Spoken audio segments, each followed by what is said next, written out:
everyone, and thank you so much for joining us here today. The name of today's webinar is Shopnapuri, which means a dreamland for children. Our aim today is to reach as many people as we can and spark a conversation surrounding mental health issues faced by many of us today.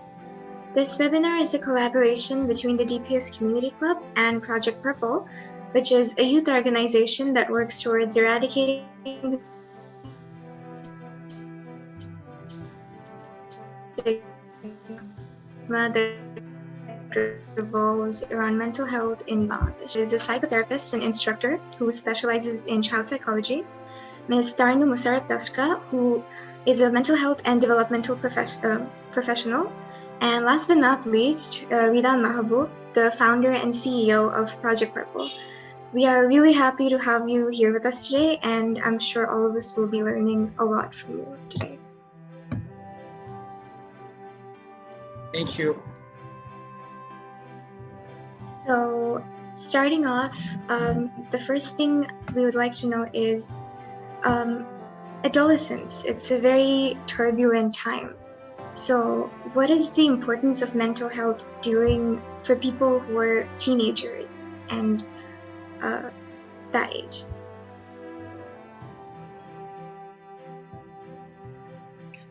Thank you. আমি খুবই honoured feel করছি আজকে এই প্ল্যাটফর্মে কথা বলতে এসেছি। আমাকে কারো বুঝতে অসুবিধা হলে প্রশ্ন করবেন, আমি এটা বাংলায় মোস্টলি বলার চেষ্টা করব। হ্যাঁ, অ্যাডোলেসেন্স যখন বলা হচ্ছে, আমরা কিন্তু জাস্ট টিনেজার অ্যাডোলেসেন্স এগুলো খুব মিক্স করে ফেলি এবং ভাবি যে এই জিনিসটা আসলে কি। খেয়াল করবেন যে আমাদের যেটা হয় কি, আমাদের সাহিত্যের মধ্যেও বলা হয়েছে যে এই বয়সটা হচ্ছে একটা বালাই, মানে এই বয়সটাতে প্যারেন্টটা সব থেকে চ্যালেঞ্জ ফেস করে। মূল বিষয়টা যেটা হয়েছে, এই সময়টাতে যেটা হয় যে আমাদের চাইল্ডহুড এবং অ্যাডাল্টহুডের মধ্যে একটা ট্রানজিশনাল পিরিয়ড। তো অনেক সময় খেয়াল করবেন যেটা হয় যে আপনি হয়তো শিশু সুলভ কেউ আচরণ করলো, তখন কেউ বললো যে তুমি তো বড় হয়েছো, বাচ্চাদের মতো কেন আচরণ করছো। আবার বড়দের মতো একটা ডিসিশন নিতে গেলে তখন বলা হয় যে ইচ্ছে পাকার মতো আচরণ করছো, তুমি এখনো ছোট আছো। তো এই সময় এই ক্রাইসিসটা খুবই কমন, যে আমি আসলে কোথায় ফিট করি, এবং এই গ্রুপটা কোনো একটা জায়গায় যে ফিট করার জন্য স্ট্রাগল করে এবং কোনো একটা জায়গায় তাদেরকে আসলে ওই স্পেসটা দেওয়া হয় না। যারা আমাদের প্যারেন্ট, কেয়ার গিভার এবং যারা আছে অ্যাডাল্ট যারা থাকে, তারা কেন জানি এদের ডিসিশন গুলো শুনতেও চায় আবার নিতেও চায় না, মানে প্রপারলি এদেরকে অ্যাকোমোডেট করে না। এটা হচ্ছে ফার্স্ট চ্যালেঞ্জ। এটা যুগ যুগ ধরে হয়ে এসেছে, এবং যখন এই বয়সটার মানুষগুলোকে অন্যরা বুঝতে না পারে, তখন কিন্তু তাদের ভেতরে একটা ক্রাইসিস শুরু হয় যে আমি যা বলছি কেন অন্যরা বুঝছে না। এবং এই সময় কিন্তু অনেক কিছু জানার আগ্রহ তৈরি হয়, এবং সেই আগ্রহটা যখন কারো কাছে প্রকাশ পায়, তখন বলে কি যে তুমি ইচ্ছে পাকার মতো কথা বলছো, বড়দের বিষয়গুলো কেন জানতে চাচ্ছ। আরেকটা ব্যাপার হচ্ছে বায়োলজিক্যাল। খেয়াল করবেন এই সময়টাতে আমাদের অনেক হরমোনাল চেঞ্জ হয়। এই যে হরমোনাল চেঞ্জ যখন হয়, তখন আমাদের বডির যে ইমোশনাল যে প্রসেসটা আছে, এটা একটু ইমব্যালেন্স হয়ে যায় অনেক সময়। অনেক ক্ষেত্রে ইরিটেবিলিটি দেখা দেয় এবং ভয়েস চেঞ্জ হচ্ছে। কেউ হয়তো কথা বলতে গিয়ে একটু জোরে কথা বলে ফেলছে, ওটাকে কিন্তু বড়রা কি করছে, অ্যাড্রেস করছে যে তুমি আমার সাথে চিৎকার করে কথা বলেছো, কিন্তু তার ভয়েস চেঞ্জটার উপর কিন্তু তার কন্ট্রোল নেই। তো এই ধরনের কারণে যেটা হয়, এই সময়টাতে ইরিটেবিলিটি বেশি দেখা যায়। এবং লাস্ট ফিউ ইয়ার্সেরও যে যখন স্টাডিতে এসেছে, যেটা ফাইন্ডিংসে যেটা পাওয়া গেছে, যে 15 থেকে 19 বছর এবং অ্যাডোলেসেন্টের যারা, তারা কিন্তু আসলে সুইসাইডাল রিস্কও বেশি থাকে এবং তাদের মধ্যে চাইল্ডহুড ডিপ্রেশনটা অনেক বেশি দেখা গেছে। এবং এই কোভিড সিচুয়েশনে এরা সব থেকে হাই রিস্ক গ্রুপে আছে। আরো একটা ব্যাপার হয়েছে যে এই সময়টাতে হঠাৎ করে তাদেরকে প্রত্যাশা করা হয় যে তারা অনেকগুলো দায়িত্ব নিবে। এখন দায়িত্বটা যে নিবে, দায়িত্বটা নেওয়ার প্রসেসটা কিন্তু আগে থেকে শুরু করা হয়নি, তাকে কিন্তু তৈরি করা হয়নি। যেমন কেউ কেউ হয়তো দায়িত্ব নিয়ে প্রস্তুত, আর কাউকে এই পর্যন্ত চাইল্ড ট্রিট করা হয়েছে। হঠাৎ করে যখন বলা হচ্ছে যে তুমি যথেষ্ট বড় হয়েছে, তোমাকে রেসপন্সিবিলিটি নিতে হবে, তখন যে সমস্যাটা হয়, এটাতে কেউ সহায়তা করে না, ফ্যামিলি থেকে কোনো সাপোর্ট পাওয়া যায় না। আরো কিছু ব্যাপার আছে, এই সময়টাতে কিন্তু প্রথম সে ফিল করে যে অপোজিট সেক্সের কারোর সাথে হয়তো কমিউনিকেট করবে, একটু আর একটু ক্লোজলি আমি কথা বলবো, সেটা আমাদের সোসাইটি এবং ফ্যামিলি ওভাবে পারমিট করে না, এবং তাকে একদম বলা হয় যেমন এটা একটা ট্যাবু, তুমি কেন এগুলো করছো। আর এই বয়সটার একটা স্বাভাবিক প্রক্রিয়া হচ্ছে অনেক কিছু বিষয় সে আসলে এক্সপ্লোর করবে, এক্সপ্লোর করারও পারমিশন প্রপারলি দেওয়া হয় না। এটা আসলে আমাদের একটা সোসাইটাল ইস্যু, যেটার জন্য এই গ্রুপটা খুব বেশি পরিমাণে সাফার করে। তাহলে কি হলো, একটা বায়োলজিক্যাল প্রসেসে একটা সোসাইটি প্রেশার আছে, আরেকটা হচ্ছে আমাদের কিন্তু ফ্যামিলি থেকেও কিছু রোল আসলে ইম্পোজ করে দেওয়া হয়, প্রত্যাশা করা হয় তুমি এরকম করবে, কিন্তু সেটা খুবই কনফিউজিং একটা রোল তাদের সামনে দেওয়া হয়। তো এই প্রত্যেকটা জিনিসের সাথে ফিট করতে যে তারা আসলে স্ট্রাগল করে এবং মেন্টাল হেলথ কন্ডিশনটা তাদের আসলে এই সময়টাতে খারাপ হয়ে যায়। যেমন আমি যেটা পেয়েছি আমার ক্লিনিক্যাল প্র্যাকটিসে, যে সাইকেল চালাতে পছন্দ করে বা ক্রিকেট খেলতে পছন্দ করে, ওটা থেকে অফ করার জন্য যখন বললো যে ঠিক আছে তুমি মোবাইলে গেম খেলো, তো সে আবার যখন মোবাইলে বেশি সময় কাটাচ্ছে ওটাতেও আপত্তি করছে, তখন আমাকে এসে বলছে যে আমি বুঝি না আমার বাবা মা কি চায়। তো এই যে কনফিউশনটা, এই যে অন্যদের আরোপিত যে ইম্পোজ করে যে প্রেশার গুলো, এটা কিন্তু সত্যিকার অর্থে এই ট্রানজিশনাল মোমেন্টে খুব বেশি সমস্যা তৈরি করে। এবং এই বয়সটাতে খুব কম্পেয়ারও করা হয়, দেখো তোমার বন্ধু এটা করছে, ও তো এটা করেছে, এইগুলো কিন্তু আমরা আসলে নিতে পারি না। আমি যা করেছি আমরা কিন্তু সেটার অ্যাড্রেস করুক কেউ, এটা আমরা চাই, সেই অ্যাকনোলেজমেন্টটা চাই। তো এই বয়সটাতে সত্যিকার অর্থে মেন্টাল হেলথ কন্ডিশনটা খুব এই সময়টাতে খুবই নড়বড়ে হয়ে যায়, প্রপার সাপোর্টটা এরা পায় না কারো কাছ থেকে। তো এই সময়টাতে সাফারিংটাও বেশ অনেকটা বেশি থাকে। Thank you. Thank you so much, ma'am, for your insight. So, as you have mentioned some really, really important issues about how there can be a communication gap between parents and children about their needs and how they can improve. So, what can we do to overcome this communication barrier between parents and children so they can speak more openly about these issues? এখানে এখনকার সময় আমার যেহেতু clinical প্র্যাকটিসে আমার কাছে প্রচুর child adolescent আসে, আমার কাছে যেটা লাগে ইদানিংকার সময় চাইল্ড অ্যাডোলেসেন্ট যারা, তাদের আসলে রিয়েলিটির সাথে কানেকশনটা কম। এই কানেকশনটা কম এবং তাদের যেটা হচ্ছে তারা এনাফ ইমাজিনারি পাওয়ারটাও ইউজ করে না। যেমন আমি দেখেছি যে রিডিং হ্যাবিট অনেক বেশি কমে গেছে। সো যখন একটা মানুষের রিডিং হ্যাবিট থাকে, ডিফারেন্ট পিপলের লাইফে কি কি হচ্ছে সেটার একটা স্কিমা কিন্তু তার ব্রেইনে তৈরি হয়, সে কিন্তু অনেক মানুষের জার্নিটাকে ইমাজিন করতে পারে। লাইক যখন কেউ একটা মুভি দেখছে তখন কিন্তু ওটা খুবই গাইডেড, ওটা কিন্তু একটা পাথ দেখাচ্ছে, কিন্তু আমরা যখন কোনো একটা বই পড়ি তখন কিন্তু ওখানে আমাদের ব্রেইনের ইমাজিনারি পাওয়ারটা কাজ করে। হ্যাঁ, তখন যেটা হয় যে কমিউনিকেশন স্কিলটাও আসলে বাড়ে। আর এই সময়টাতে যেটা করতে হবে যে আমার যে সার্কেল আছে সেই সার্কেলটাকে আমার জন্য ট্রাস্টওয়ার্দি কিনা সেটা আমাদেরকে আসলে প্রথমে চেক করতে হবে, যে সার্কেলের সাথে আমি মিশছি তাকে আমি কতটা বিশ্বাস করতে পারি। এবং তার সাথে সাথে হয়েছে কি, যে আমার যারা টিচার আছে বা কাছের কেউ একজন খুবই ট্রাস্টওয়ার্দি, সবার কাছে আমার বলার প্রয়োজন নেই, তার কাছে আমি ভেন্টিলেট করা শুরু করতে পারি, ভেন্ট আউট করতে হবে। আমার ভেতরে যদি কিছু রয়ে যায় সেটা আসলে বলাটা জরুরি। এখন বললে কি হবে, আমাকে কেউ বুলি করবে, আমার এটা কেউ মিসইউজ করবে আমার সিক্রেটটাকে। সেই জায়গাটাতেও আমি যেটা বলবো, যে কেউ যদি আমার কোনো একটা ইনফরমেশন নিয়ে যদি কিছু বলে, সেটা আমার পাস্টের কোনো একটা ঘটনা, সেটা কিন্তু আমাকে ডিফাইন করে না। সুতরাং প্রত্যেকের জীবনেই কিছু না কিছু নেগেটিভ ঘটনা আছে, সেটাকে যদি আমি ভাবি যে এটা নিয়ে কেউ আমাকে ম্যানিপুলেট করবে, কেউ আমাকে ডিস্টার্ব করবে, টিজ করবে, সেই কারণে আমি ওপেন হব না, তখন সমস্যাগুলো আরো জটিল হয়ে যায়। মানে যেটা হয় কি, আনফিনিশ বিজনেস গুলো আমাদের ব্যাগেজের মধ্যে রয়ে যায় এবং ওগুলোকে আমরা কন্টিনিউ ক্যারি করি এবং কাউকে বলার জন্য আমরা ট্রাস্ট করতে পারি না। তখন যেটা হয় যে ছোটখাটো বিষয়ে হয়তো আমাদের ট্রিগার হতে পারে। তো আরেকটা যেটা করা যেতে পারে, যে স্কুলে টিচার, দেখবেন যে কোনো না কোনো টিচারের সাথে কিন্তু আমাদের অ্যাটাচমেন্ট হয়ে যায়, তো টিচারের সাথে বলা যেতে পারে, অথবা কোনো কাজিন আছে, কোনো একটা বন্ধু আছে, কারোর সাথে বলা যেতে পারে। একদম যদি সেটা বলা সম্ভব না হয়, আমি যদি কাউকে ট্রাস্ট করতে না পারি, সেই জায়গাতে আমি যেটা বলি যে লেখা শুরু করা যেতে পারে, যে আমি ডায়েরি লিখছি, অ্যাটলিস্ট আমি আমার সেলফের সাথে কমিউনিকেট করছি, আমি অন্তত বলছি। কারণ আমাদের মাথায় যখন চিন্তাগুলো ঘুরতে থাকে, ওগুলো না লুপিং হয়, বারবার বারবার করে আমি একই জিনিস ভাবছি, কিন্তু আমি যখন লিখে ফেলছি ওটা কিন্তু আমার কাছে ভিজিবল, তখন আমি ওটাকে দেখতে পাচ্ছি যে আমার ভেতরে কি হচ্ছিল। সুতরাং কাউকে একজনকে আসলেই খুঁজে নিয়ে বলাটা জরুরি। এবং সবসময় দেখা যায় যে প্রথমে আমি এটাকে যত কঠিন ভাবছিলাম, বলার পরে দেখা গেল যে আমি যখন এটাকে বলে ফেললাম, এটা আমার সামনে চলে এসেছে এবং এটাকে আমি নিজে দেখতে পাচ্ছি, বা আমি একটা স্টেপ কিন্তু এগিয়ে গেলাম আমার এই প্রবলেমটা নিয়ে কাজ করার জন্য। তো অবশ্যই কাউকে আসলে বলার চেষ্টা করতে হবে, যে কোনো ফরম্যাটেই। What is that? Thank you so much, ma'am. Yeah, Taranna ma'am also is there, even her point of view.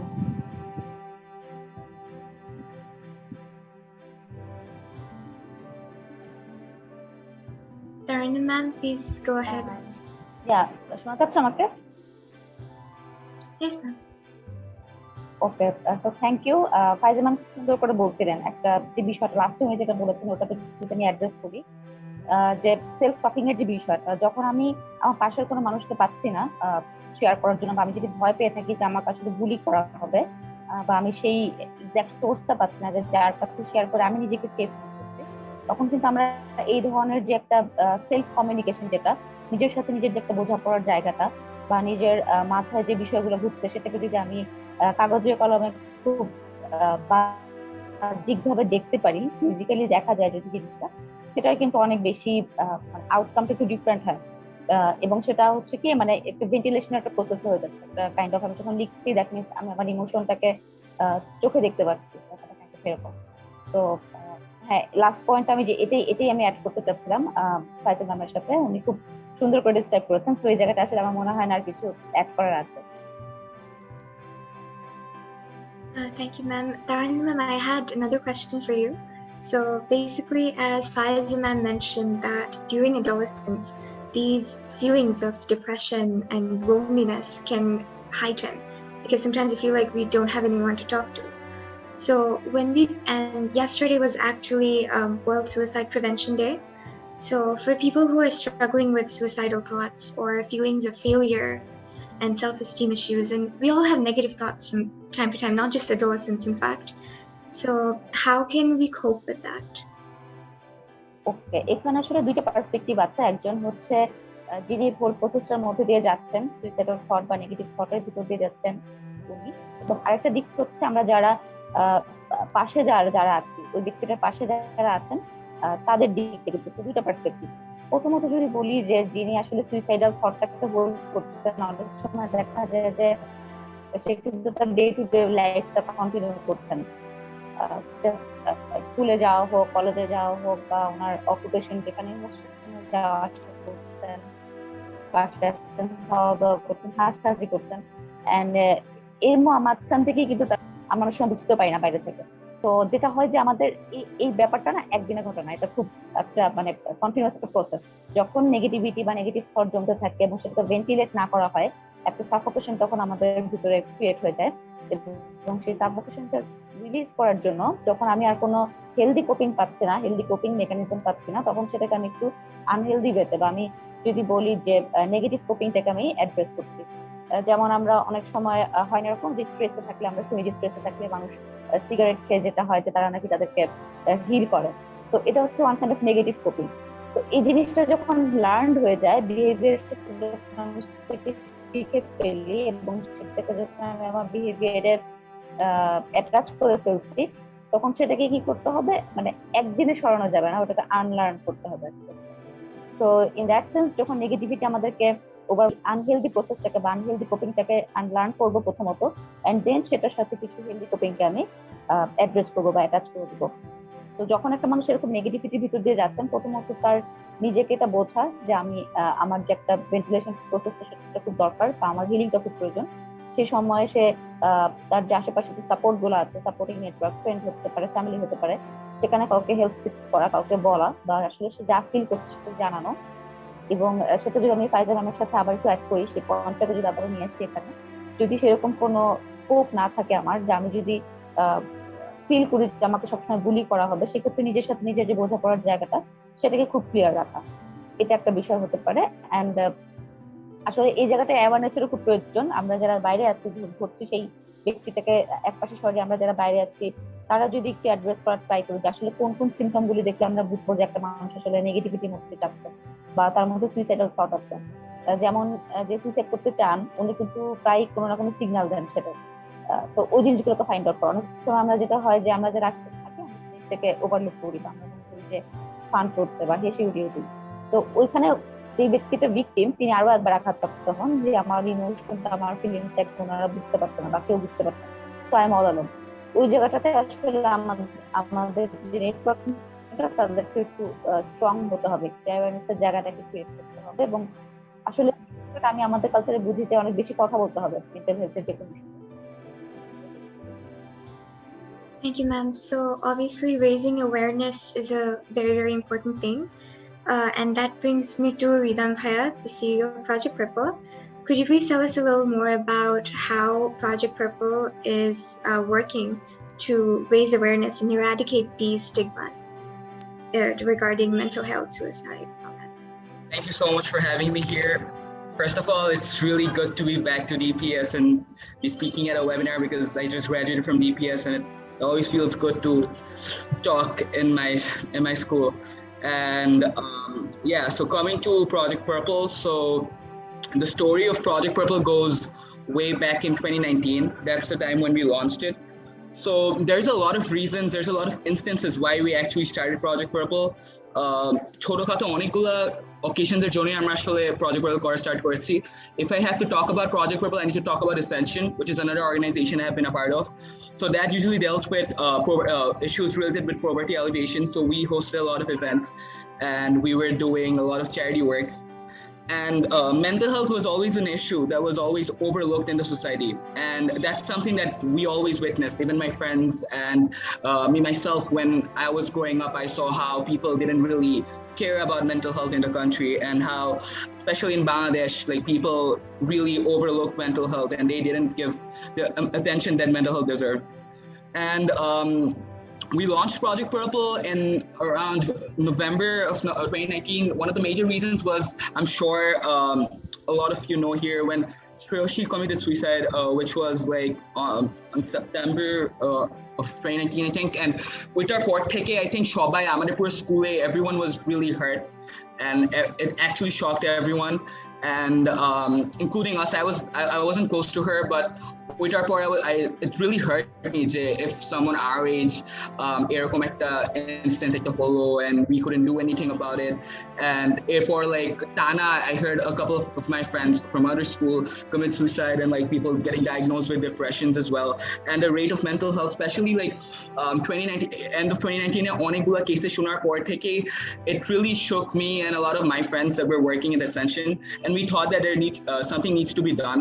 At least since we're not professionals, the least we can do is raise awareness on mental health, at least so that we can actually promote this conversation, so that there's this environment where people can talk and people can actually speak openly like about mental health, where people won't judge them and they can just be their own self. And that's when we launched Project Purple at the end of 2019. And we've been doing a lot of webinars, seminars, and live shows as well ever since we started. Right when we started in 2020, like the beginning of 2020, pandemic hit, and we couldn't really do many physical events because of that. But we made sure that we used this online platform to host a lot of programs. We did a live show called Time to Talk, which ran over 6 months, and that was quite a hit. A lot of people from our age did join in, and we brought in people from different fields to talk about mental health, because mental health is a topic that actually is close to the people of all occupations, all ages, because it actually affects every single people out there. So it doesn't matter if you're a student, if you're a teacher, if you're an entrepreneur. I'm sure mental health is something that it has bothered each and every people in like every instances of their life. So that's what we tried to like portray in Time to Talk. We brought in guests, talked about their life, and of course their story with mental health. And Itasha, we've collaborated with a lot of organizations. Amra, we've recently collaborated with Foundation 21. We're raising awareness on menstruation and mental health. Menstruation is another topic in the society which is often not paid attention to, and it's also a stigma in the society. So we're trying to raise awareness on that as well. And we've been doing these webinars and seminars quite often. And we've also collaborated with the psychology department of Dhaka University, and we're doing this webinar, weekly webinar, where we talk about specific mental health issues on our Facebook and Instagram page. And we've often been posting about mental health since, again, I'm not a professional, and our knowledge, I've done a couple of courses on mental health, but I'm not someone who can actually talk about the specific aspects of mental health. So what we've done, and most of our team members are similar. So our courses, we've Google থেকে and professionals like Faiza, Tushka would have all helped us, and we've gained some knowledge from them, and we've been posting the knowledge that we've gained on our Facebook and Instagram pages, and we're trying to raise awareness on mental health. So, yeah. Thank you so much for your insight and also taking this amazing initiative. So my next question is that on that note, sometimes we do tend to misunderstand mental illnesses as trivial problems.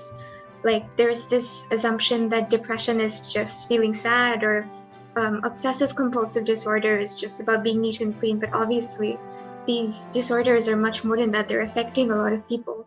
So if all of you could please share your knowledge on what these illnesses actually mean, and if we can look out for some symptoms in order to help people.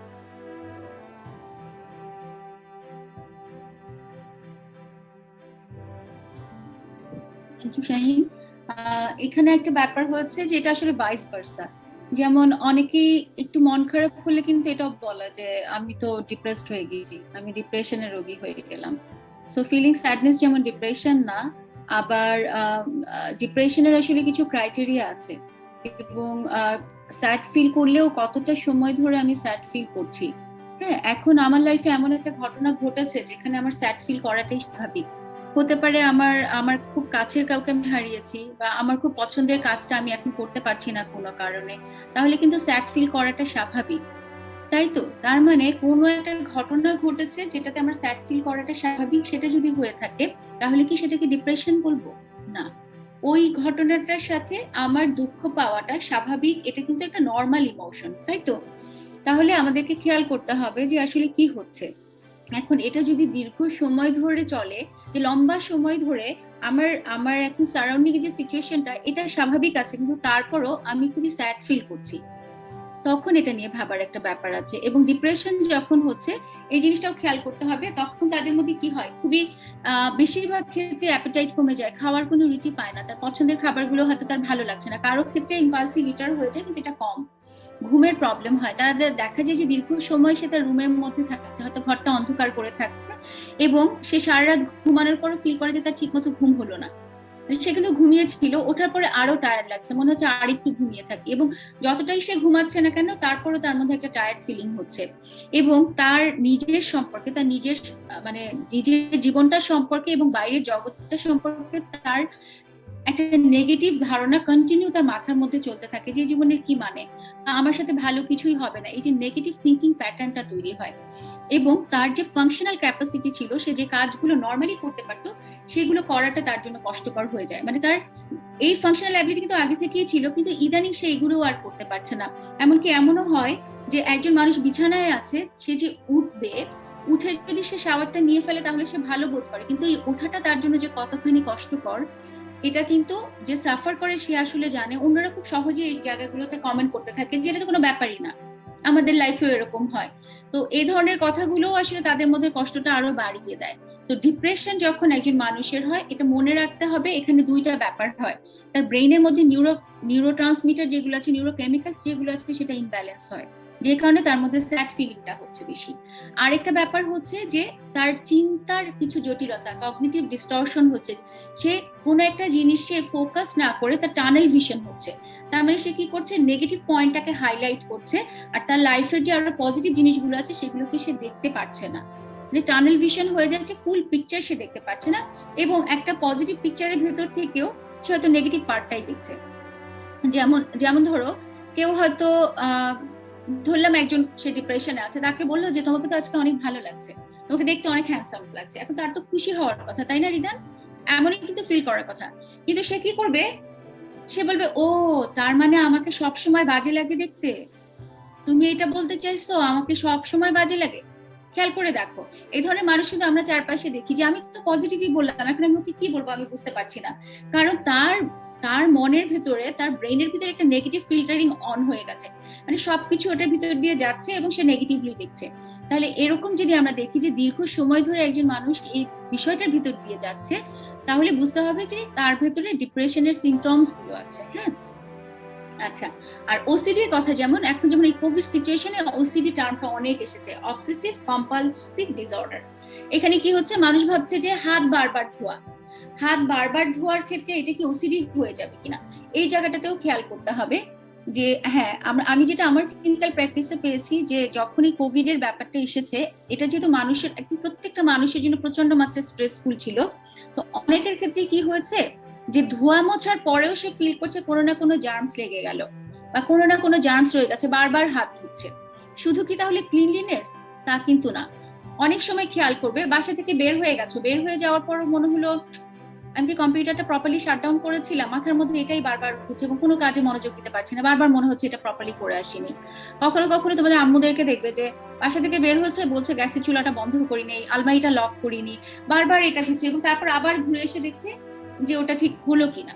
এখন এটা কিন্তু কম বেশি আমাদের সবারই মনে হয়, কিন্তু ব্যাপারটা যদি এমন হয় যে কোনো একটা কাজ করার ক্ষেত্রে আমি বারবার আটকে যাচ্ছি এবং আমাকে ওই জিনিসটা চেক করতে হচ্ছে, আমি একবার দেখে এসেছি হ্যাঁ গ্যাসের চুলা বন্ধ করেছি, খানিকটা চলে এসেছি, আবার মনে হচ্ছে না বন্ধ মনে ঠিক মতো করিনি, আবার আসতে হচ্ছে।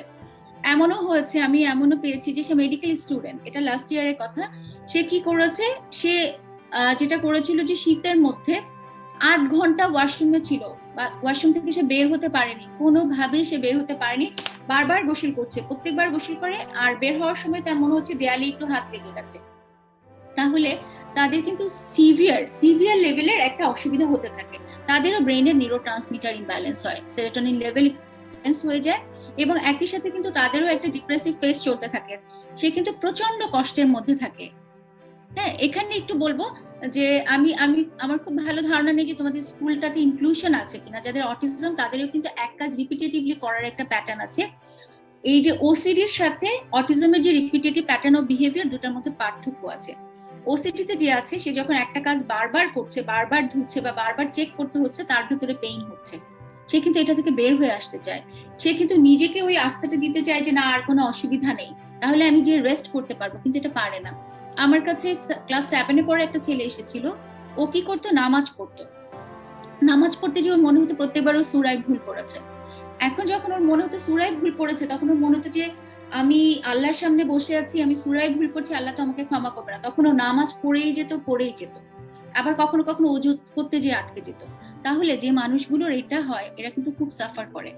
আর অটিজমের যেটা একটু আমি কানেক্ট করে বলি যে এই প্যাটার্ন গুলো হয়তো তোমরা দেখবে, তারা কি করছে যে ওই কাজটা বারবার করছে এবং ওটা করার মধ্যে ওর একটা মানে সেলফ গ্র্যাটিফিকেশন পাচ্ছে, যে ওটা তাকে করতে হবে, করে সে ভালো বোধ করে। তো দুইটা কিন্তু দুই রকম।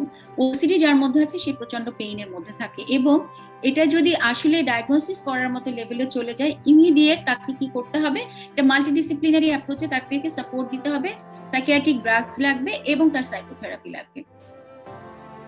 তো এভাবে করলে এই জিনিসগুলো কিন্তু যেটা হয়, চাইল্ড অ্যাডোলেসেন্ট অনসেট হলে এটা ইমিডিয়েট যদি করা হয়, তাদেরকে এই ট্রিটমেন্টের আন্ডারে নিয়ে আসা হয়, খুব দ্রুত তারা এই জায়গাতে ভালো বোধ করবে। Thank you Shahin. Thank you, ma'am. So my next question is for Taranum, ma'am. So as Faiza ma'am mentioned about autism, it is a very important topic actually. So I wanted to ask, what can we do to make public spaces more inclusive for autistic people, because they do have some special needs, and obviously we should work towards making public spaces like restaurants, schools, more inclusive and more welcoming towards them. So how can we do that? Thank you Shahin. আমার এখানে যেটা মনে হয় যে আমাদের প্রথমত আমরা যারা কমিউনিটি পিপল যারা আমরা আছি, তাদের একটা অ্যাওয়ারনেসের জায়গাটা খুব বেশি ক্ল্যারিফাইড হওয়া প্রয়োজন।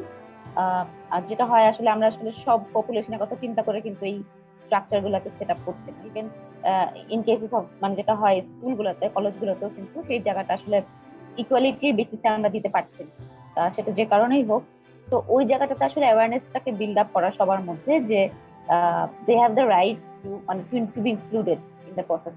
তো যদি এমন হয় যে আমি যদি মনে করি যে সেই ব্যক্তি মানে অটিজমের যে চাইল্ড আছে বা যে ব্যক্তিটা আছেন, তিনি যদি আসলে ওই পরিবেশে খাপ খাওয়াতে না পারেন, সেই ভয়টা যদি আমরা পাই, সেক্ষেত্রে স্পেশাল কোনো ক্লাসিফিকেশন বা স্পেশাল কোনো ধরনের সার্ভিস তাদের জন্য দেওয়া যায় কিনা সেই ব্যাপারটাকে ইনশিওর করা। ফর এক্সাম্পল কিছু স্কুল আছে যতটুকু আমি জানি স্পেশাল চাইল্ডদের জন্য, সেই জায়গাটাতে তাদেরকে ইনক্লুড করা, বা এরকম যদি কোনো হয়, হ্যাঁ আমরা যদি ইকুয়ালিটি বেসিসে দেখতে যাই, ফর এক্সাম্পল যদি আমি একটা রেস্টুরেন্টের কথা বলি, সেই জায়গাটা আমরা যদি স্টিগমাটাইজ করে ফেলি যে না ওটা হচ্ছে অটিস্টিক পিপলদের জোন, সেটাতেও কিন্তু মানে আমি হয়তো বা তার জন্য একটা স্ট্রাকচার রাখছি, একটা স্পেস রাখছি, কিন্তু তারপর আমি একটা স্টিগমা দিয়ে তাদেরকে কিন্তু আলাদা করে দিচ্ছি।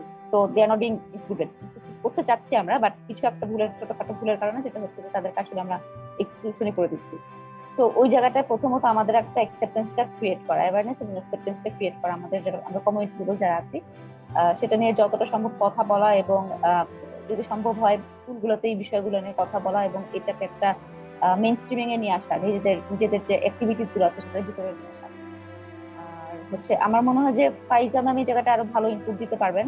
তো ম্যাম ম্যামের যদি কিছু বলার থাকে। Thank you তুষ্কা।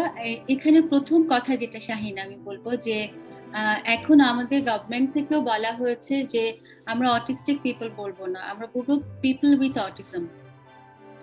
আমি যেমন বলি যে আমাকে যখন কোনো প্যারেন্ট, আমি যখন ডায়াগনোসিস করি, আমি যেহেতু এনটিডি পপুলেশন নিয়ে কাজ করি, মানে অটিজম, এডিএসডি এই বিষয়গুলো নিয়ে, আমাকে যখন বলে যে আমার বাচ্চাটা তো অটিস্টিক চাইল্ড হয়ে গেল, তো তখন আমি বলি যে দেখেন আমার না খুব অ্যালার্জি আছে, আপনি কি আমাকে অ্যালার্জিক ফাইজা বলবেন?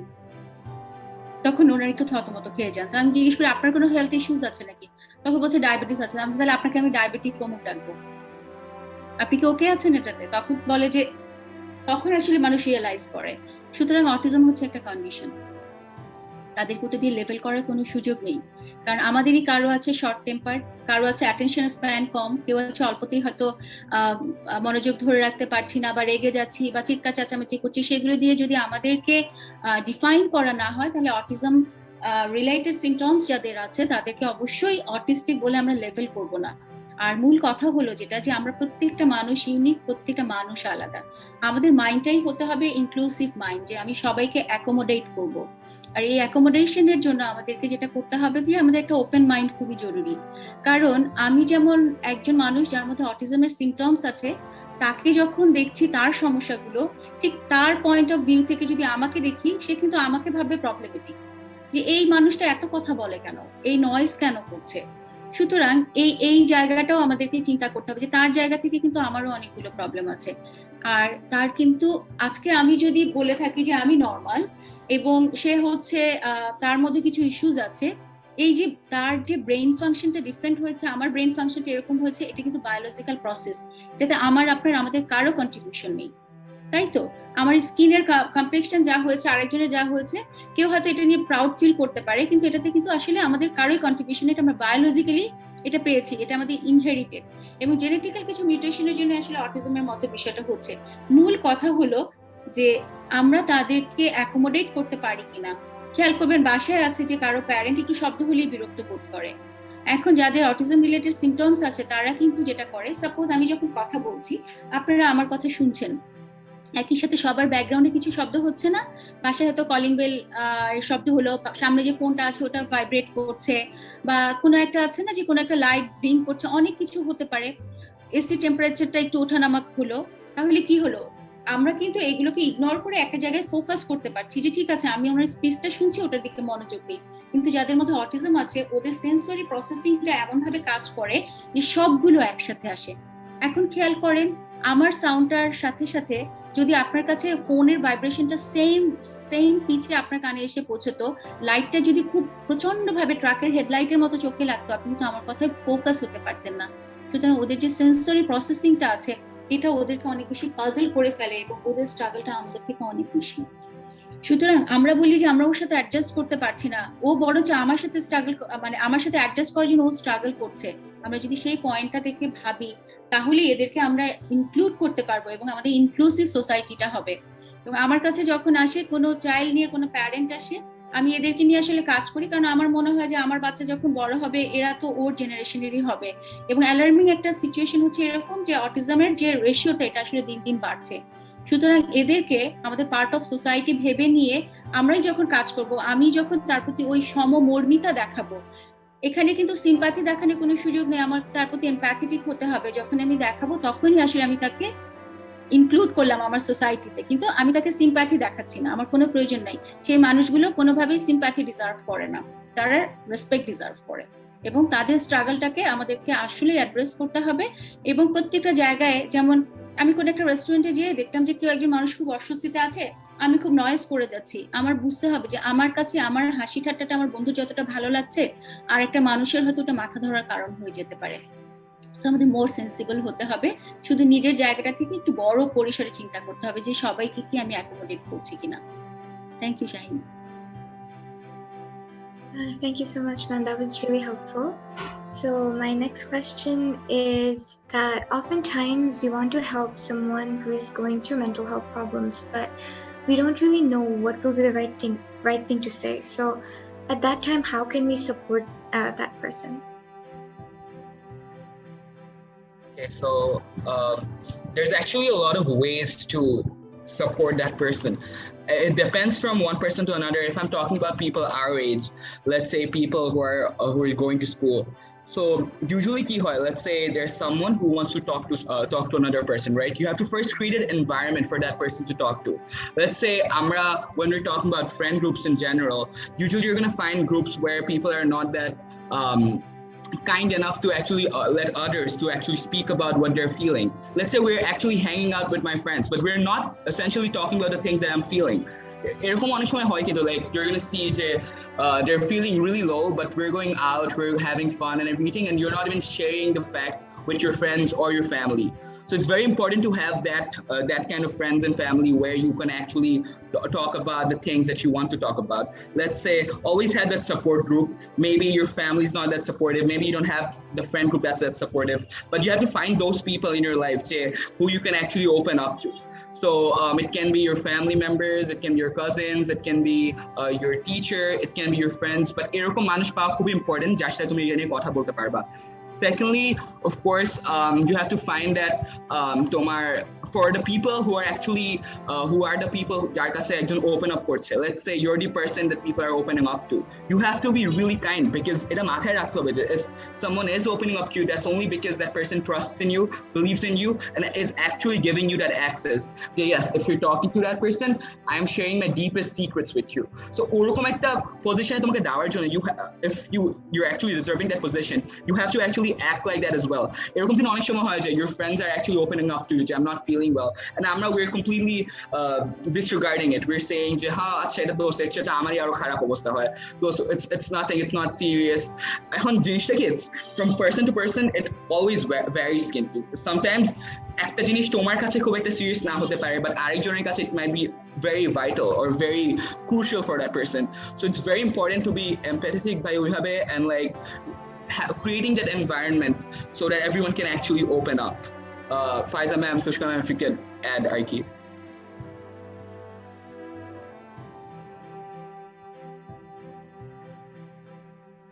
Thank you Ridan. Exactly same জিনিসটা আমি বলতে চাচ্ছিলাম যে আসলে সেই পরিবেশটা বা সেই এনভায়রনমেন্টটা যদি ক্রিয়েট করে দেওয়া যায় যেখানে একটা মানুষকে পিক আপ করতে পারবে, এবং হচ্ছে যারা আমরা আশেপাশে থাকি তাদেরকে অবশ্যই সেই জায়গাটাকে মানে সেটা পরিবেশটা তৈরি করে দেওয়া। আসলে মানে ব্যাপারটা এরকম যে আমরা যে কোনো ব্যক্তি যে কোনো সময় মেন্টাল হেলথ ইস্যু ফেস করতে পারে, এটা খুব ন্যাচারাল একটা প্রসেস। বাট যেটা হয় যে আমরা যখন এই জিনিসগুলো নিয়ে কথা না বলি তখনই সেটা আসলে এক ধরনের একটা ট্যাবু হয়ে যায়, এবং একটা কম্পারিজন, যেটা রিজন একটা কথা বলছিলেন, একটা কম্পারিজন চলে আসে এরকম যে আচ্ছা আমি তো তোর এটা খারাপ অবস্থা আছে, আমি তো এই কাজটা করতে পারি, তুই কেন পারবি? তো যখন আমার নিজের লোক, আমার নিজের কাছে একটা ফ্রেন্ড যখন আমাকে এই ধরনের কম্পারিজনের মধ্যে ফেলে দিচ্ছে, বা আমার বাবা মা যখন আমাকে বলছে এই ছোট কাজটাও করতে পারছিস না, তো এটা যে আসলে ওই জায়গাটায় থাকা ব্যক্তিটার জন্য কতটা কষ্টকর, সেটা যেটা ফাইজা ম্যাম বলছিলেন যে ওই ব্যক্তি ওই জায়গায় না থাকলে সেটা কখনোই বোঝা পসিবল না। তো আমরা সেটা একটা সেফ এনভায়রনমেন্ট তৈরি করার জন্য কি করতে পারি? প্রথমত যেটা রিজন বলছিল যে একটা মাই পিপল নেটওয়ার্ক একটা তৈরি করা। আমি জানবো যে আমার নিজের লোক কারা কারা, মানে কাদের কাছে ওপেন আপ হতে পারবো, সেই মাই পিপল পুলটাকে তৈরি করে রাখা নিজের প্রিপারেশনের জন্য। এন্ড দেন হচ্ছে যখন আমি এই ধরনের পরিস্থিতিতে পড়ছি তখন হেল্প সিক করা, নিজের ভিতরে না রেখে যদি আমি নিজের সাথে ম্যানেজ করতে না পারি, আমি যদি ফিল করি সেই জিনিসটা, সেটা অবশ্যই আমার যে কানেক্টিভিটি আছে তাদের সাথে আমি সেটা হেল্প সিক করতে পারি। এন্ড দেন হেল্প সিক করার পাশাপাশি যদি দেখি যে সেটার ইন্টেন্সিটিটা বেশি, যেটা কিনা আমার ডে টু ডে লাইফে হ্যাম্পার করছে, দেন ডেফিনেটলি প্রফেশনাল হেল্পের দ্বারস্থ হওয়াটা আমি মনে করি যে আসলে। আর in the perspective of other people, যারা কিনা কমিউনিটিতে আছি আমরা, বা আত্মীয় স্বজন, নেইবার, ফ্রেন্ড, হোয়াট এভার, আমাদের উচিত হচ্ছে স্ক্রিনিং পাওয়ারটাকে, অবজারভেশন যে আমাদের পাওয়ারটা, স্ক্রিনিং পাওয়ারটাকে একটু ইনক্রিজ করা, যে আসলে আমার পাশে যে মানুষটা আছে তাকে আমি কতটুকু বুঝতে পারছি, আমি তার প্রতি এমপ্যাথেটিক কিনা, বা আমি কাইন্ড ইনাফ কিনা। তো ওই জায়গাটাকে যদি আমরা এনশিওর করতে পারি তাহলে মনে হয় একটা বেটার প্লেস হয়, যেখানে কিনা আমরা আসলে খুব ইজিলি ট্রানজাকশন করতে পারবো, আমাদের ফিলিং এর ট্রানজাকশনটা হওয়া প্রয়োজন সেটা খুব ইজিলি করতে পারবো। ফাইজালাম যদি কিছু অ্যাড করতে পারি। না, আসলে পুরোটাই বলা হয়ে গেছে। ছোট করে একটু বলবো যে আমাদেরকে যখন কেউ বলছে আমরা অনেক সময় পাজল হয়ে যাই, কারণ হয়তো খুব হেভি কোনো মেটেরিয়াল আমার সাথে কেউ শেয়ার করেছে, সেই সময় আমি কি বলবো সেই ব্যাপারে সতর্ক থাকতে হবে। কারণ আমরা যখন না বুঝি কোনো একটা কমেন্ট করে, রিদান যেমন বলছিল, কেউ হয়তো কম্পেয়ার করে ফেললো, তো সেই জায়গাটাতে আসলে ভাবতে হবে যে আমি এনাফ সেন্সিটিভ কিনা, আমি কতটুকু বলে ফেলছি। কারণ আমি যখন কাউকে বলেছি আমার কষ্টের কথাটা, যেটা আমার ভেতরে ছিল এবং আমি তাকে ট্রাস্ট করে বলেছি, সেই জিনিসটাকে আরেকজন মানুষ কিভাবে নার্চার করবে, কিভাবে নিবে, সেটা খুব ইম্পর্টেন্ট। সুতরাং আপনাদের বয়সী যারা আছে, রিদান তোমাদের বয়সী যারাই আছে, যে এরা তো নিজেদের মাঝে অনেক কথা হয়, যদি আমি না বুঝতে পারি যে আমার কি বলা প্রয়োজন, অ্যাটলিস্ট এতটুকু বলা যায় যে আমি তোমাকে শুনছি এবং তোমার কষ্টটাকে ফিল করছি। খুব খুব ডিসিশন না দেয়া, কারণ অনেক সময় আমরা ফিল করি যে আমরা স্ক্যাপ হ্যাচেস এর মধ্যে আটকে গিয়েছি, আমি এমন একটা ঘরের ভেতরে আছি যেখান থেকে বের হওয়ার কোনো পথ নেই। পথটা হয়তো আমি আমার মতো খুঁজে নিতে পারবো, কিন্তু কেউ যদি আমাকে শোনে, আমি যদি ফিল করি যে কেউ আছে আমার কষ্টটাকে অনুভব করছে, আমাকে ফিল করছে, ওটা অনেক একটা পাওয়ার দেয়, একটা সাইকিক এনার্জি আমাদের দেয়। তো ওই জায়গাটা থেকে আমি বলবো যে একটু সেন্সিটিভ হওয়া প্রয়োজন। কেউ আমাকে বিশ্বাস করে বলেছে, আমি জানি না আমি কি বলবো, কারণ অসংখ্য ক্ষেত্রে দেখা গেছে কাউকে শেয়ার করেছে, ওটাই তাকে ট্রিগার করেছে, সেলফ হার্ম করে ফেলেছে, সুইসাইড অ্যাটেম্প করেছে। তো এই জায়গাটা থেকে সেন্সিটিভ হওয়াটা খুবই জরুরি। এবং এটা মনে রাখতে হবে, আমি যেখানে বসে আছি সেখান থেকে একটা বিষয়কে যেমন দেখাচ্ছে, আরেকটা জায়গা থেকে সেরকম নাও দেখাতে পারে। যেমন আমি ঠিক ক্যামেরার সামনে বসেছি, তার জন্য এই আমার পেছনের ভিউটা যেরকম দেখাচ্ছে, আমি যদি একটু সরে বসি আরেকটু অন্যরকম দেখা যাবে। সুতরাং একটা ডিফারেন্ট পার্সপেক্টিভ আছে। সবসময় যা দেখি সেটার উপর বেস করে বললে চলবে না, একটু স্পেস দিতে হবে এবং জাস্ট বলা যে আমি তোমাকে শুনছি, আমি তোমার পেইনটা ফিল করছি, এতটুকু। Thank you. One second, I'll just interfere here. Ma'am, there's one question in the question answer segment, which is like, I've been reading for quite some time. Says that, what are your thoughts on people who think that people who commit suicide due to academic pressure, stress, and problems with their romantic relationship are just being dramatic, nuisance, don't have real problems? Like, the person who goes through only feels, while the other person does not understand. So what are your thoughts in this regard? আচ্ছা, এখানে আমি একটু suicidal ব্যাপারটা একটু যদি clear করি, হ্যাঁ, কয়েকটা ব্যাপার আছে। যেমন প্রথমত আমরা আমাদের জীবনের কোনো না কোনো সময় ডেথ উইশ করেছি, সেটা কিন্তু সুইসাইডাল না। যেমন বলে, উফ এত যন্ত্রণা ভাল লাগে না, এর থেকে মরে গেলেই ভালো হতো, সে কিন্তু সুইসাইডাল না, এটাকে বলা হয় ডেথ উইশ। আমাদের নানি দাদি বা এই টাইপের যারা আছে অনেকেই এটা করে থাকে। তো এরকম বলছে, কথার কথা বলছে, কিন্তু কেউ একজন আছে খুবই সিরিয়াসলি ভাবছে যে আমার প্রবলেম তো আমি সলভ করতে পারছি না, মরে গেলে হয়তো ভালো হতো। তার মানে মৃত্যুর চিন্তাটা তার ভিতরে কি করেছে, একটা ভালো লাগার একটা সমাধানের জায়গা তৈরি করেছে, এটা করছে। এবং একজন মানুষ তারপর কি করে, ডেলিভারিটলি সুইসাইডের কথা চিন্তা করছে যে কি করে কিভাবে পেইনলেস ওয়েতে সুইসাইড করা যায়। তার মানে সে কি করলো, তার ভেতরে পুরোপুরি সে সুইসাইডাল থট এসেছে, সুইসাইডাল আইডিয়েশন এসেছে, এবং তারপরে কি করছে, কোন একটা মোমেন্টে সে হয়তো সুইসাইড কমিট করছে। মানে এই যে ফুল ব্যাপারটা, প্রসেসটা আছে, কারোর জন্য অনেক লম্বা, কারোর জন্য হয়তো কম সময়েও করে ফেলে। আর যেটা বলা হয়, অনেক ক্ষেত্রে সুইসাইডাল কিছু মিথ আছে, যে ও যে সুইসাইডের কথা বলছে এগুলো তো ভয় দেখাচ্ছে, এগুলো কিচ্ছু না, এগুলি নাটক। এখানে একটা অ্যালার্মিং ইস্যু আছে। কেউ যখন সুইসাইড নিয়ে কথা বলে তখন এটাকে অ্যাড্রেস করতে হবে। কেউ যখন বলে যে আমি আর পারছি না, অন্য সবাই যদি পেরে থাকে, ওই ইন্ডিভিজুয়ালের জন্য ওটা একটা ইস্যু, ওটাকে অ্যাড্রেস করতেই হবে। কারণ আমি যদি বলি যে আমার কাছে যখন এরকম বলে যে কোনো প্যারেন্ট এসে বলো তো এগুলো বলছে, তো আমি বলি যে আচ্ছা ঠিক আছে, আসেন আমরা মানে আপনি একটা কাঁচামরিচ ভেঙে খাবেন, আমি একটা কাঁচামরিচ ভেঙে খাবো, আপনি কতটুকু সহ্য করতে পারেন, আমি কতটুকু সহ্য করতে পারবো। যেহেতু আমি সহ্য করতে পারি, আমার কোনো অসুবিধা না। তাহলে আমার মতো কেন, আপনি কেন এখন বলছেন বেশি ঝাল লাগছে, আপনার আমার মতোই লাগতেই হবে। তো প্যারেন্ট তখন একটু চমকে যায়। তো সবার তো আসলে সবকিছু তো একরকম হবে না, সবার জন্য কারো হয়তো 5 ঘন্টা ঘুমালে হয়, কারো 7 ঘন্টা ঘুমাতে হয়, প্রত্যেকের প্রসেসিং আলাদা। সুতরাং এই জায়গাগুলোই আমাদের প্রবলেম ক্রিয়েট করে, যে যখন ভাবে যে একাডেমিক প্রেশার সবাই যুগে যুগে নিয়ে এসেছে, এর থেকে বেশি প্রেশার নিয়েছে, এটার জন্য সুইসাইড কেন করতে হবে? এটা ইন্ডিভিজুয়ালের প্রসেসিং, ইন্ডিভিজুয়ালের কোপিং মেকানিজম। কেউ যদি এই ধরনের কোনো সাইন সিমটমস দেখায়, তার একাডেমিক পার্টটা অবশ্যই ইম্পর্টেন্ট, তার থেকে তার লাইফটা প্রিশিয়াস। এবং এইভাবে করে তাকে, তার ভেতরে যখন এই সমস্যাটা তৈরি হচ্ছে, তাকে অবশ্যই স্পেস দিতে হবে, তাকে সাপোর্ট দিতে হবে। এবং এটা কোনোভাবেই ভাবার সুযোগ নেই যে একাডেমিক প্রেশারে কেন সুইসাইডাল হয়ে যাবে। একাডেমিক প্রেশারে এখন অনেক বেশি সুইসাইডাল হওয়ার কেস আছে। আমি যখন, আমার মনে আছে, আমি যখন এসএসসি পরীক্ষা দিচ্ছি, আমাদের ইংলিশ ফার্স্ট পার্ট পরীক্ষা দেওয়ার পর সেকেন্ড পার্ট দিয়ে এসে শুনলাম আমার একটা ক্লাসমেট সুইসাইড করেছে, কারণ পরীক্ষাটা খুবই খারাপ হয়েছিল। তো বাসা থেকে বলা হয়েছিল যে যদি পরীক্ষায় পাশ করতে না পারিস, একদম তোকে বিয়ে দিয়ে দিবে। ও তো দেখেছে কনসিকুয়েন্সটা, ওকে বলে দেওয়া হয়েছে, তাই তো। একাডেমিক প্রেশারের কারণে এই ইয়াং অ্যাডোলেসেন্ট যারা, তারা কিন্তু অনেক বেশি relationship academic pressure, peer pressure, family pressure, এই কারণগুলোতে কিন্তু এই গ্রুপটা সব থেকে বেশি 15 থেকে 19। বাংলাদেশে আমি যদি বলি 2000 সালের জানুয়ারি থেকে ডিসেম্বর পর্যন্ত সব থেকে বেশি সুইসাইড করেছে 15 থেকে 19 বছরের। তাহলে তাদের কি ধরনের প্রেশার ছিল? তারা কিন্তু এই ধরনের প্রেশারের মধ্যে দিয়ে যায়। আপু, আমি কি আপনার প্রশ্নের উত্তর দিতে পেরেছি? I hope, ma'am, the person who had asked this question, that person has got the answers to the questions. Thank you so much. Yes, Shaheen, please go ahead. We just have 10 more minutes. Yes, so for the last few minutes, I would like to take one last question from the audience. So basically, somebody is asking that you mentioned some factors that people with autism have in common, and they find a lot of stimuli to be overwhelming. So the audience is asking, are these factors common for everyone who has autism? আমি ধরে নিচ্ছি এই প্রশ্নটা আমার জন্য। প্রথমে আমি বলছি এটাকে একটা পার্ট বলে যে এসপিডি বলে, সেন্সরি প্রসেসিং ডিসঅর্ডার। তো এই জায়গাটা যেটা হয় যে সেন্সরি প্রসেসিং এর পার্টটা প্রত্যেকের আলাদা। যেমন এখানে দুটা ফ্যাক্টর কাজ করে, একটা হচ্ছে হাইপো আর একটা হচ্ছে হাইপার। হ্যাঁ, মানে কারো যেটা হয় কোনো একটা খুব বেশি সিক করে, যেমন কেউ আছে দেখবে কন্টিনিউ লাইটের দিকে তাকিয়ে আছে, কর্নার ভিশন করছে, আই ব্লিঙ্ক করছে, এভাবে করে। তার মানে সে কি করছে, লাইটের সোর্সটাকে ম্যানিপুলেট করে সে নেওয়ার চেষ্টা করছে। আর কেউ আছে সবসময় একটা ক্যাপ করে লাইটটাকে কভার করে রাখতে চায়, অন্ধকারের ভেতর থাকতে চায়। তাহলে কি হলো, যে কভার করছে লাইটের সোর্সটাকে লিমিট করছে, সে লাইটে সেন্সিটিভ মানে হাইপার। আর যিনি হাইপো সে লাইটের দিকে তাকিয়ে আছে, তার মানে তার থ্রেশহোল্ড লেভেল আমাদের থেকে কম। সুতরাং আমাদের যে সেন্সরি প্রসেসিং গুলো আছে প্রত্যেকটারই এরকম হাইপো এন্ড হাইপার ডিফারেন্ট ওয়েতে এদের ভিতরে আসে, এবং কখনোই কারোর সাথে কিছু মেলানো সম্ভব না।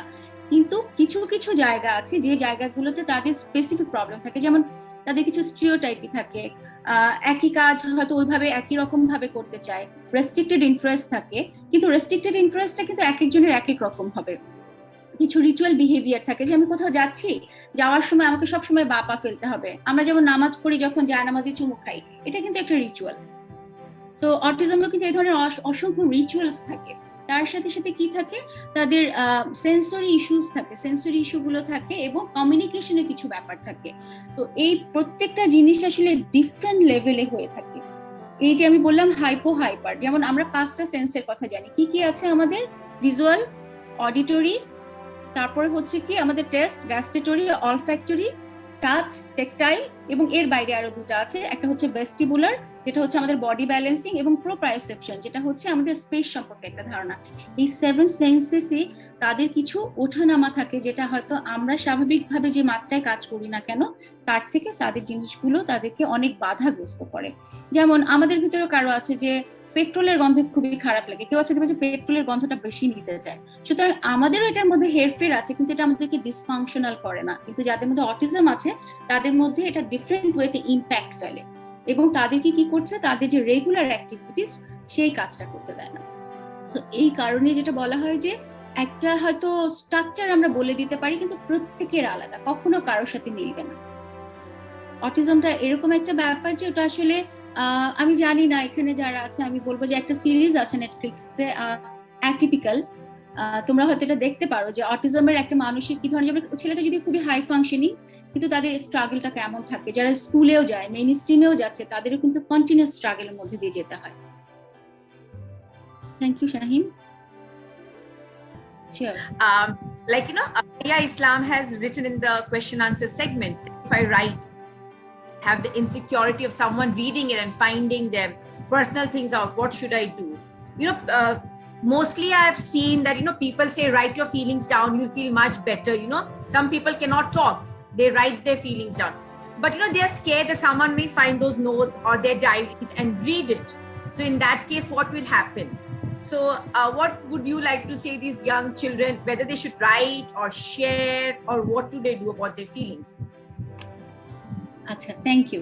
এখানে দুটো ব্যাপার আছে, একটা হচ্ছে এই যে ইয়াং পিপলদেরকেও আসলে রেসপেক্ট করাটা জরুরি। আমরা যারা আছি তাদের সাথে আছি, মনে করি তার সবকিছু আমাকে জেনে ফেলতে হবে, সবকিছু পড়ে দেখতে হবে, সবকিছু আমাকে জেনে ফেলতে হবে। এটা আমাদের একটা সমস্যা, আসলে ওদের সমস্যা না। প্রথম কথা হলো এটা। আর একটা বিষয় হচ্ছে, হ্যাঁ, লিখে ফেললে কেউ হয়তো জেনে গেল, আর জেনে গেলে আমার জন্য একটা ডিফারেন্ট কনসিকুয়েন্স হতে পারে। সেই জায়গাটা থেকে আমরা যেটা করেছি, মানে অনেক সময় আমরা এই টেকনিকটাও বলি যে তুমি আগে লিখে ফেলো, লিখে তুমি দেখো, দেখে তারপর ওটাকে ছিঁড়ে কুচি কুচি করে তুমি হয়তো তোমার যে কমেন্টে যে তুমি ফ্লাশ করে দাও, কিন্তু অ্যাটলিস্ট তুমি একবার লিখো যে তুমি তোমার নিজের সাথে একটা ডায়লগ করেছিলে, মানে মনোলগ করেছিলে, তুমি লিখেছিলে, কোনো একটা জায়গায় এটা রিটার্ন হয়েছিল, এটা ভিজিবল হয়েছিল। এভাবে করে বলা যেতে পারে। তারপর এমনও হতে পারে, আমি যেমন বলি যে একটা কাজ করবে, তোমার ভেতরে যে চিন্তাগুলো আসছে বা কোনো একটা ভয়েস তুমি শুনতে পাচ্ছ বা খারাপ লাগছে, বারবার মাথায় ঘুরছে, সেটা তোমার মোবাইলে তুমি রেকর্ড করে ফেলো, একবার দুবার শোনো। আমার মাথার ভিতরে যেটা চলছিল সেটা যখন আমার অডিটরি সেন্সেস দিয়ে আমি শুনছি, ওটা আমাকে মিররিং করে, সেলফ মিররিং করে, এবং ওটা কিন্তু আমাকে একটা হয়তো অপশন বা ওয়ে আউট দেখাতে পারে যে ওকে, এটা যখন আমি শুনছি আমার কাছে কি মনে হচ্ছে। কারণ আমাদের লাইফের অনেক প্রবলেম অনেক সময় আমরা ফেস করি, কিন্তু কাছের কেউ একজন বা আমার কোনো বন্ধু যখন বলছে যে আমার জীবনে এরকম হয়েছে, সাথে সাথে কিন্তু আমরা তাকে একটা সমাধান দেওয়ার চেষ্টা করি। সুতরাং আমি আমারটা শুনলাম, দেন আমি ডিলিট করে দিলাম। তো ওই যে মনোলগটা, এবং আমার নিজের লাইফে আমি যদি বলি যে আমি প্রচুর মনোলগ করি, আরো কিছু কাজ করি, এটা আমি বলি, আমি আমার যারা আসে আমার কাছে তাদেরকেও আমি বলি, যেমন আমার অনেকগুলো গাছ আছে, আমি গাছদের সাথে রেগুলার কথা বলি, যে ওদের সাথে রেগুলার কমিউনিকেশনও করি, বা কিছু একটা হলো আমি তাকেই বলে ফেললাম। তো আমি আসলে কোথায় বলবো, কিভাবে বলবো, আমার সেফ প্লেস কোনটা, সেফ জোন কোনটা, এটা আমি ক্রিয়েট করতে পারি, এবং সেখানে আমি কাউকে অ্যাক্সেস দিব কি দিব না, এই কন্ট্রোলটা পুরো আমার। Moreover, if I could add, there are certain platforms where you can actually open up anonymously. For instance, Project Purple has this site called projectpurplebeanie.com, where there's this, it's a social network, anonymous social networking site where you can actually ask questions anonymously, and peers can actually answer your questions, and you can actually talk with people your age or even like professionals, and you can just share your questions. Moreover, there are groups as well. We operate a group called Let's Talk Mental Health, where you can actually post anonymously and get peer support. And lastly, it's very important to have those people in your life, like ekjon dujon thakuk ba erokom koyjon, you need to like find those people who you can actually open up to. It doesn't matter who that person is. It can be 5-10 years older than you or younger than you. Choto bhai bono hote pare.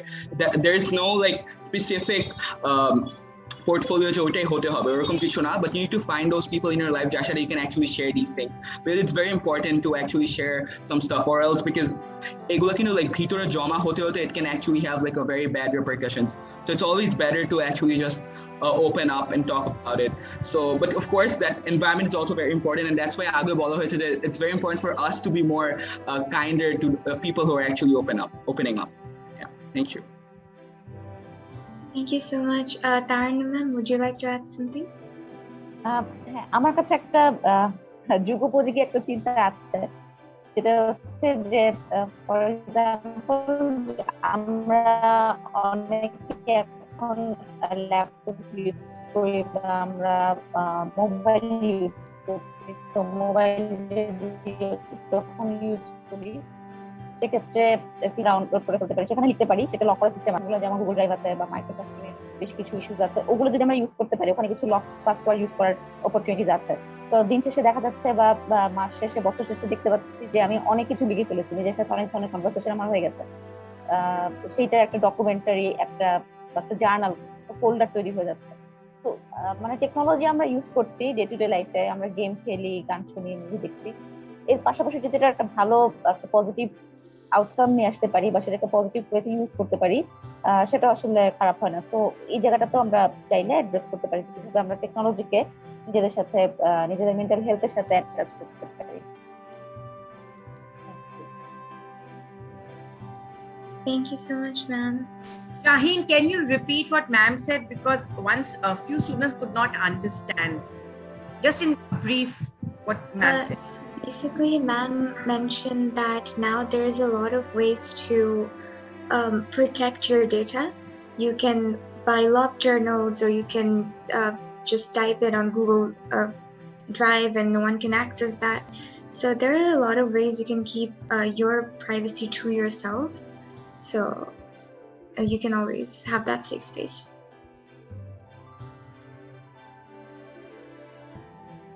একটু add করছি শাহিন, আমাদের আরো যেমন রিদানদের project পার্পেলে ওখানে communicate করা যায়, এটার বাইরে কিন্তু মায়ার একটা হটলাইন নাম্বার আছে, তারপর কান পেতির ওই হটলাইন নাম্বার আছে, এরকম ডিফারেন্ট হটলাইন নাম্বার আছে, সেখানেও কিন্তু যে কোনো সময় আসলে কল করে কথা বলা যায় বা ফোন থেকে আসলে করা যায়, টেক্সট করা যেতে পারে, এভাবে করেও কমিউনিকেট করা যেতে পারে। এবং ওখানে যারা আছেন মেন্টাল হেলথ ফিল্ডে তাদের আসলে করা আছে, মানে ট্রেন, তারা এরাও সাপোর্ট দিতে পারে। তো এরকম যদি মনে হয় যে আমি একদমই পারছি না বা থেরাপিস্টের কাছে নিয়ে যাবে না আমার প্যারেন্ট, বা তাদেরকেও আমি বলতে পারছি না, সেই সময়েও কিন্তু এই হেল্পগুলো সিক করা যেতে পারে। Thank you so much, ma'am. These are actually some really great alternatives because I do understand that a lot of people do not have access to therapy, especially in this country. So these things are actually really, really important. So thank you so much to all of our panelists. And I think we're going to wrap it up for today. So again, thank you to our special guests and everybody who joined today. And I hope you enjoyed the session and learned a lot of things today. So yeah, we're going to end it here. Thank you, everyone. On behalf of GPS, thank you, Faiza ma'am, Taranna ma'am, Ridan, for bringing this session for our students, because these are very sensitive points which our students have to aware of, and become aware that we need to speak up, talk to somebody, get solutions rather than getting inside ourselves. So from the bottom of my heart, really thank you so much, everyone, especially to Faiza ma'am, Taranna ma'am, and Ridan. And thank you, Shaheen, for taking this responsibility of hosting the show. And thank you for the community club members coordinating with Project Purple and getting this on the floor of GPS webinar Zoom session. Thank you so much, everyone. Thank you. Take care, guys. All right. Thank you, ma'am. Thank you. Good night.